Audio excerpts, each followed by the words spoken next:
this, like HIV and AIDS and Ebola.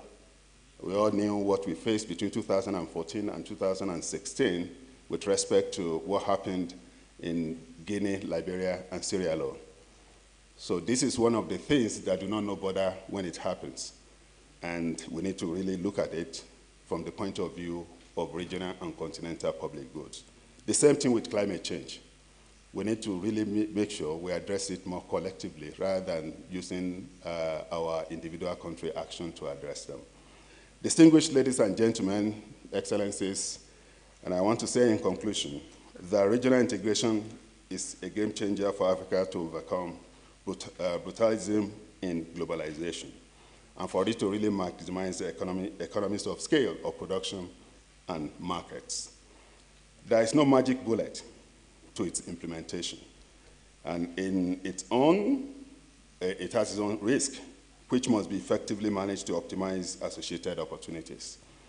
Investing in knowing the cost and benefit analysis of the African Continental Free Trade Agreement to each country, developing an effective compensatory mechanism, upgrading the infrastructure and connectivity, changing the mindset on preferences of African goods and ideas, and addressing regional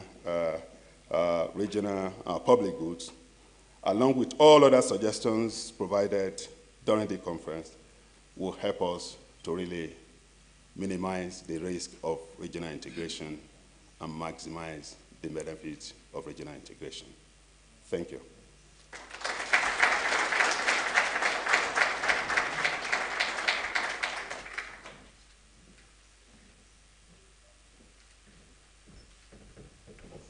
Good afternoon, ladies and gentlemen.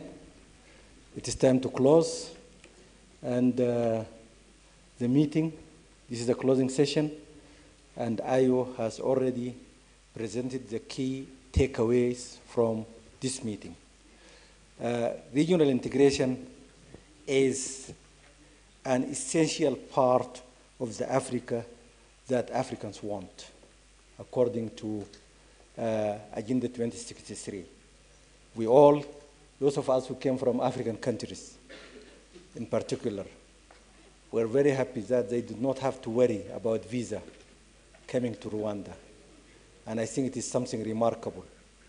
I remember a few years ago, in the 90s, I was in Ethiopia, and I wanted to travel to South Africa.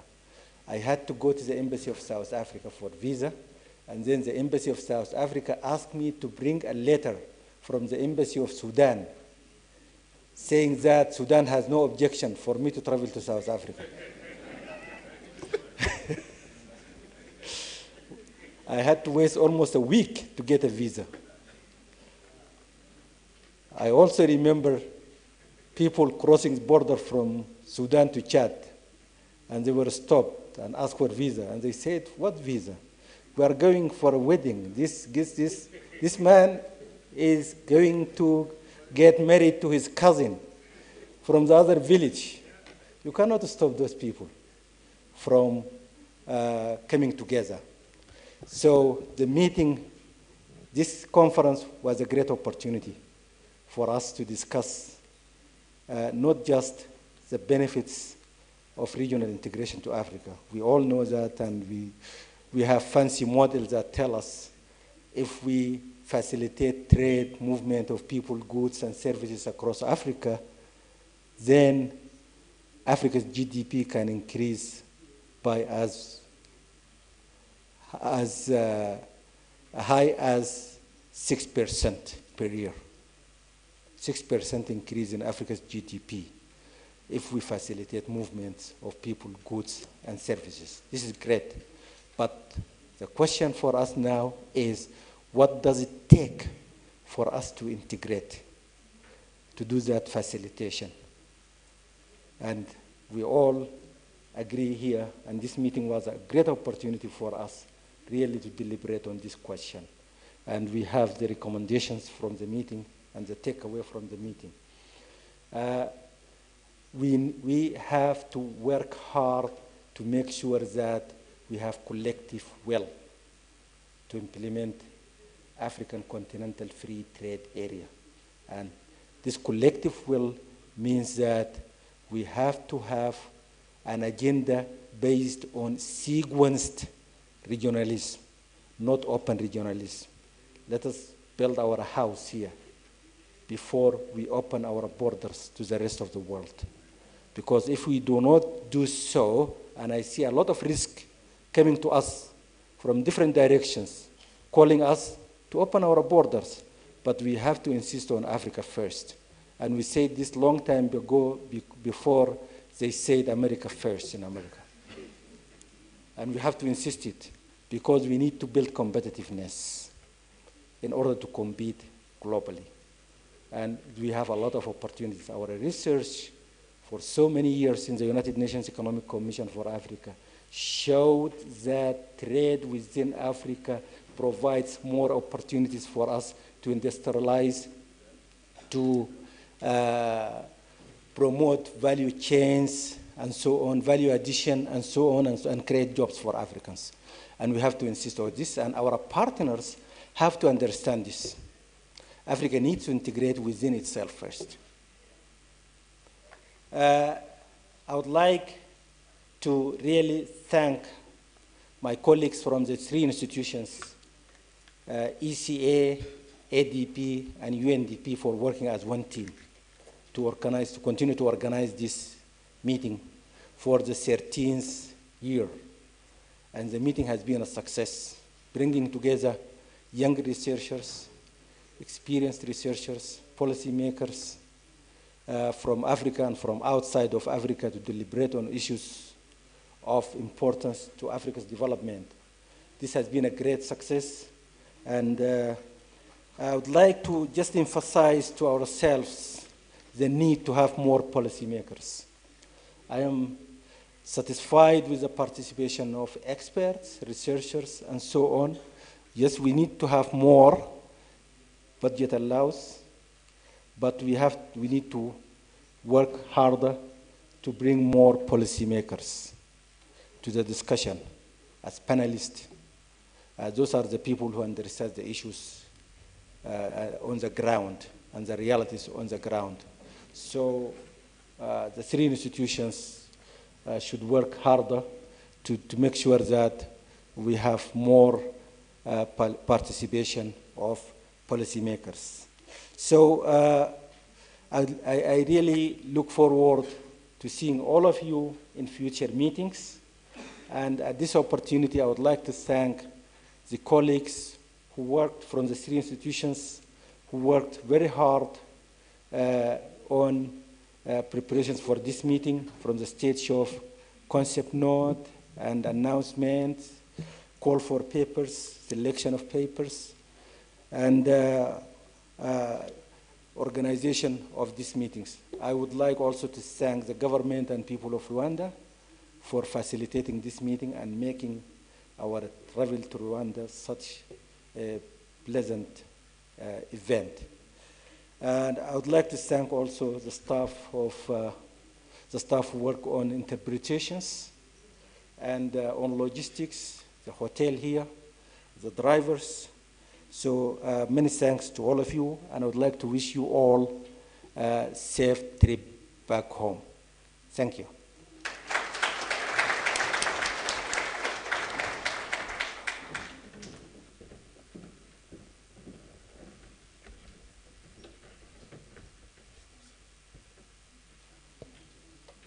Okay, I'll try to be brief. Let me begin by thanking all of you for being with us this past 3 days, but also to thank the President and Government of the Republic of Rwanda for hosting us. It's really been a remarkable 3 days, and regional integration is a topic that is very dear to me. So I'm very glad to have participated, but also to have learned a lot from you in terms of, some of the issues that we need to address, some of the issues that are urgent and outstanding, particularly as we try to implement the Continental Free Trade Africa Continental Free Trade Agreement. And I think what the Africa Economic Conference, which started in 2006, in this edition, the 2018 edition, tried to answer was, how do we implement the treaties and protocols and make them work better for the people, for the benefit of African people. I will not go through the takeaways. I think that was done by the first speaker. But what I'll say is regional integration, as I tell everyone, including my staff, is that it's very difficult to implement. And I think the question is, because it's difficult to implement, we should not give up. In fact, we should just do it as Nike says. What the African Continental Free Trade Agreement has illustrated is that there is political will. So I dispute the fact that there's no political will. I think what we do have and what we get bogged down in is really the technical will. We end up as policymakers, as implementers, trying to come up with the perfect situation in order to start implementing what our political leaders have agreed to. Sometimes we just have to do it. I think for me, I think it's really looking at what are those issues that are critical in kickstarting the integration process, especially from an economic perspective. And from where I sit, and over the years, it's really looking at, yes, as the African Development Bank, we've done a lot of work on African infrastructure, connectivity, roads, but I think it's also what we call the soft infrastructure issues that we need to actually address, the non-tariff barriers that make us very uncompetitive. As we heard throughout the 3 days, our productive capacity is very low, but why is it low? Yes, we do not have energy. Yes, we do not have roads, but I think part of the problem are some of the rules and regulations that are actually self-imposed, and the difficulties we find in removing them. And I think the challenge that sits with governments, with all of us in government, all of us working for institutions like African Development Bank or UNECA or UNDP, is actually to help countries remove those barriers that make it difficult. And really, when I go back and say what is the policy or technical will, that it's the way we approach our regional member countries when we are selling the regional integration agenda. So I'll give you an example. If I was to go, one of the things we do here is, as you saw yesterday, was the visa index. So if I was to go we went to one country, and I think it was like, yeah, you should open up your borders. I think it's important that you open up your borders. These are the good things that will happen. But we had not looked at the political economy. So one of the leaders said, yeah, open up the borders, and I have 200 people from my neighboring country into my country over a short period of time. So what do you want me to do with that? So I think it's trying to look at what are the political economy issues?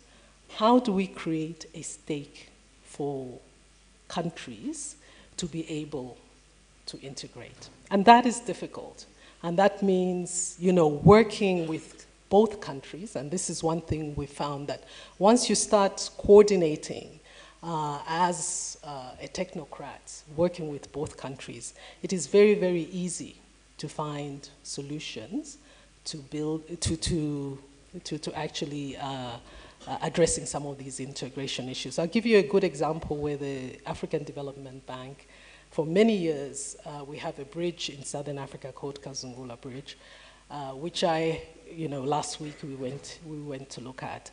It was very difficult. It had taken many years. People use a pontoon to cross the Zambezi River. It takes 3 weeks, trucks on one side to cross to the other for the processing to happen. But I think when the heads of, and then it was, what made it also difficult is that one of the countries, Botswana, is actually a middle-income country, so does not have access to our concessional funding, which the other countries north did.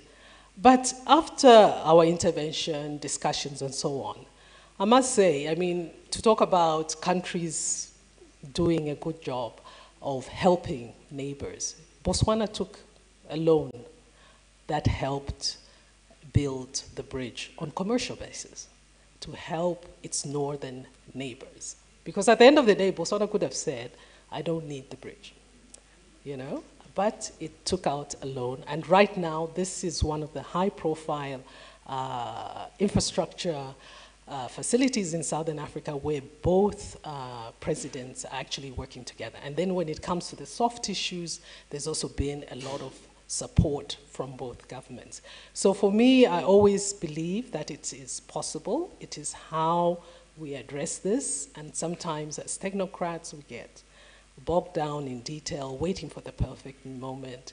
But as one of my associates told me, who went to invest in Ethiopia a couple of years ago, one of the first shoe manufacturers said when the late President Meles went to China, he said he wanted solutions.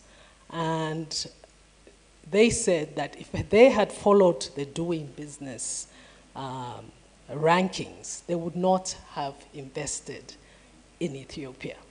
But look at, everybody now talks about Ethiopia. So I also believe that there's a way on which we can start accelerating implementation of the Continental Free Trade Area. The leaders, political leaders have given us the way. The ball is in our court. We need to create a stake for the countries so that they all become involved in its implementation. It's difficult, but it can be done. So with that, I'd like to finally close by saying that as the African Development Bank, we will push for this agenda. We are working very closely with the African Union Commission.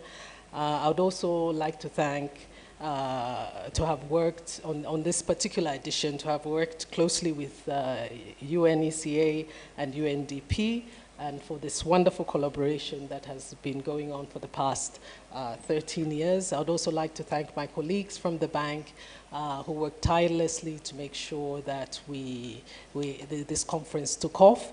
And with those few words, I'd like to wish you all a wonderful and safe journey back to your respective countries, and thank you.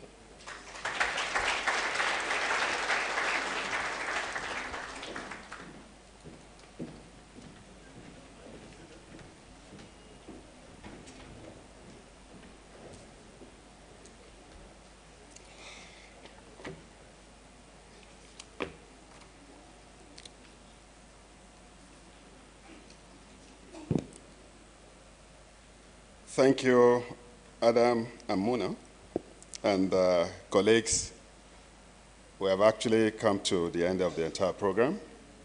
This is the last segment. One of the objectives of the conference is to promote healthy competition among our young researchers. And we always make sure we encourage African researchers to to really submit papers. When we did the advert early in the year, the expectation is that, probably we just get about 100 papers. But I will tell you that we got close to 1,000 papers. And we can only present less than 40. And we used a series of institutions to do the review process.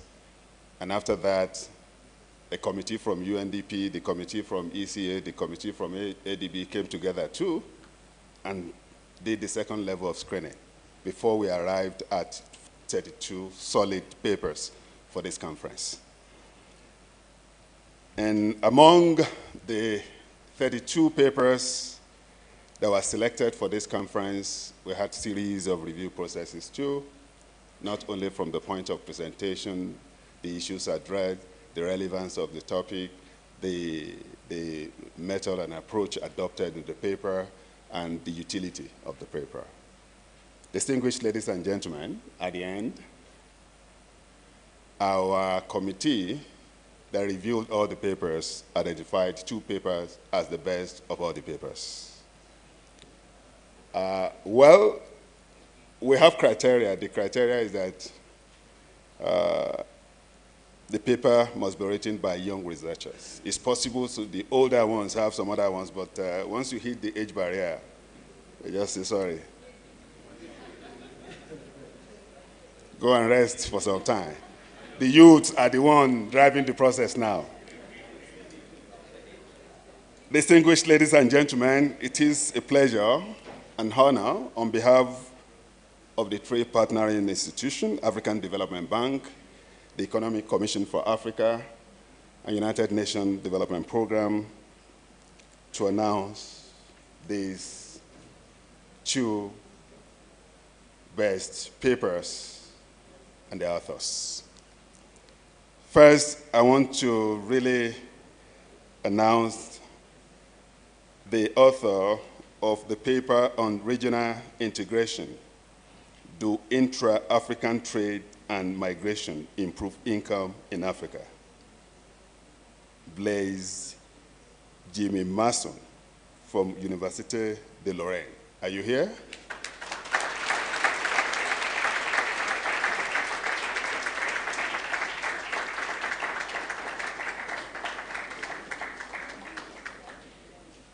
Let's go and sit there.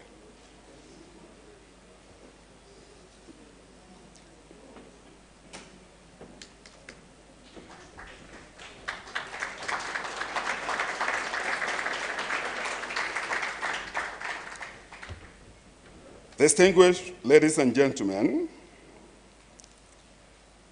the second runner-up is Economic Diplomacy in Africa, the Impact of Regional Integration versus Bilateral Diplomacy on Bilateral Trade. Sylvanos Kwaku Afesogo. Where are you? Are you here?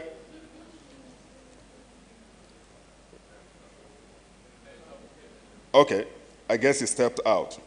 He is the Assistant Professor, Department of Food, Agricultural and Resource Economics from the University of Guelph, Ontario. And is also the Executive Founder, Center for Trade Policy Analysis and Development in Accra, Ghana. Well, if he's not here, does anybody know him? Can you come here and stand on his behalf, please?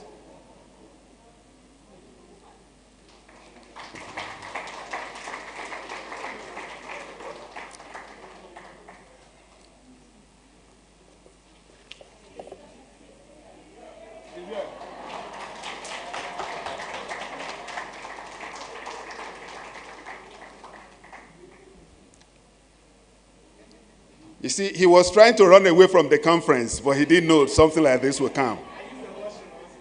Okay.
Congratulations, colleagues.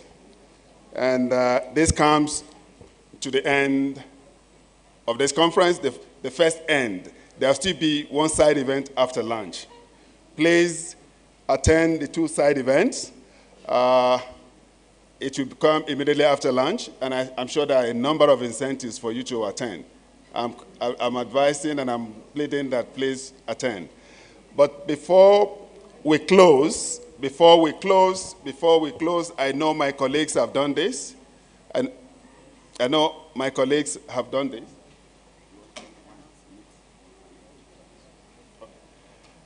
So I want to use this opportunity to call on my colleague, Angela Lusigi, who today is a Rwandese. You can see the way she dresses.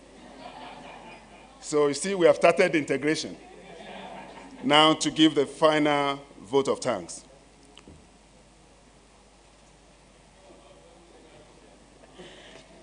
Thank you, Ayo. I think we've done so many thanks already, but I just want to start by thanking the representatives of these three institutions who have worked very hard and collaborated to make this possible. So let's first clap for these institutions.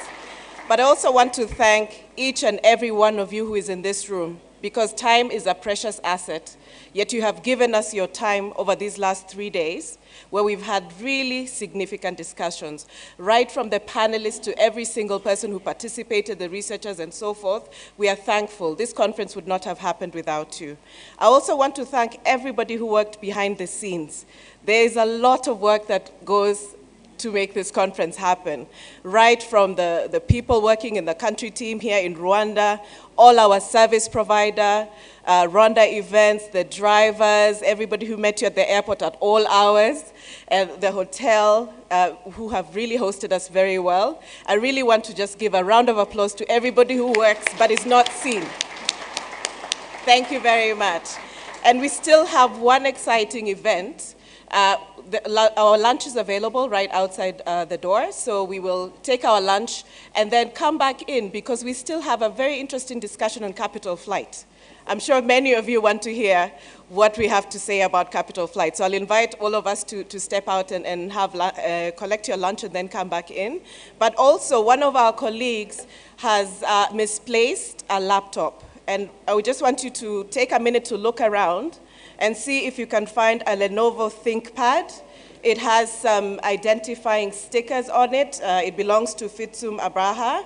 The stickers are in orange, black, and blue. So I really encourage us before we leave the room to see if we can look around and see if we can find that. Thank you.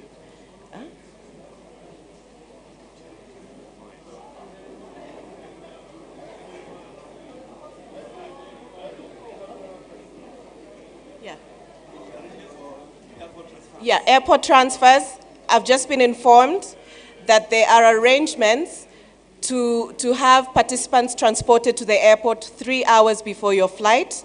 There'll be desks at every hotel, but please make yourself available 3 hours before your flight for your transportation to the airport. Thank you.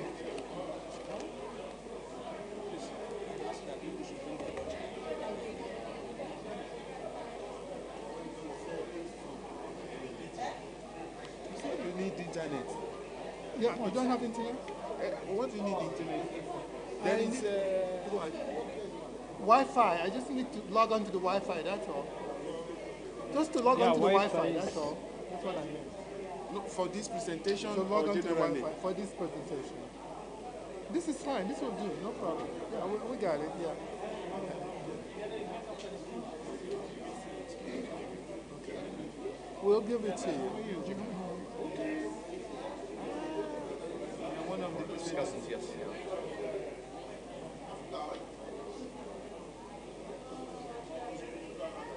This conference, you can connect to conference. Huh? Connect to? Conference. Marriott conference. Okay.